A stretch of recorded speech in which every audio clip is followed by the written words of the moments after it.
Okay, so here we are the very next day. I noticed right away that when I unscrewed the caps from the system, I heard a little bit of a tss come out when I took the cap off. So the Schrader valves are leaking just a little bit.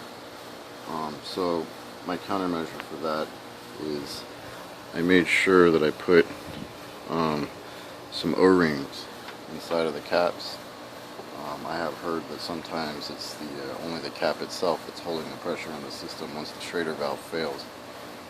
So clearly it may take, a year for the Freon to leak out at that rate, but with the cap on, it's going to end it altogether. So I just went ahead and put some O-rings inside of the caps. So the vehicle's been off overnight. Basically what I've done is I've reconnected my gauges to check the pressures in the system. It should have equalized.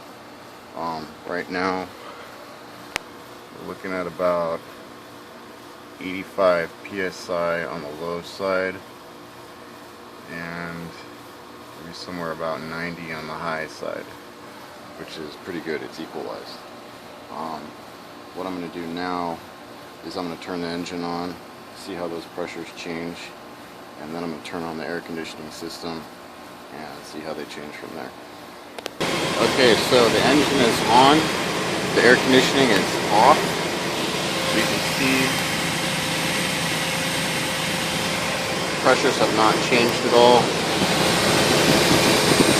See down there, the clutch pulley is not moving, indicating that the air conditioning system is not on, the compressor is not running.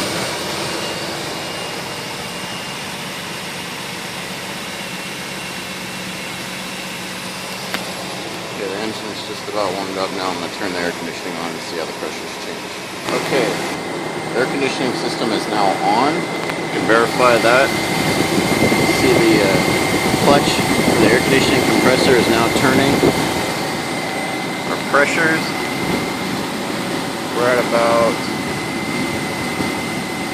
37 psi on the low side and about 225 on the high side. The low side pressure should probably be a little bit higher. It's probably about maybe close to 90 degrees outside right now.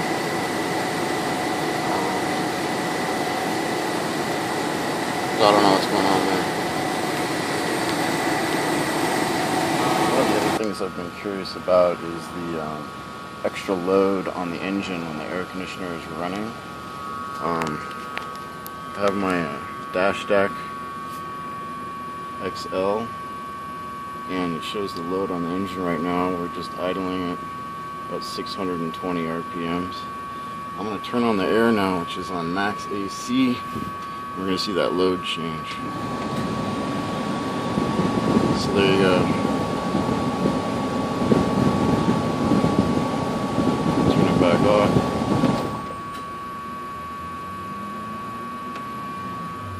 The thing that I forgot to mention,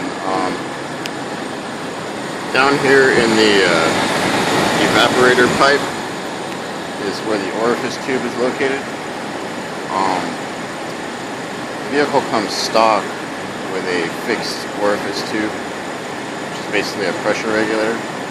I installed a variable orifice tube, so I'm not entirely sure if that's what's causing my pressure to be a little bit lower than what I expected. I'll have to do a little bit more research on that. There's a little bit of bubbling inside there.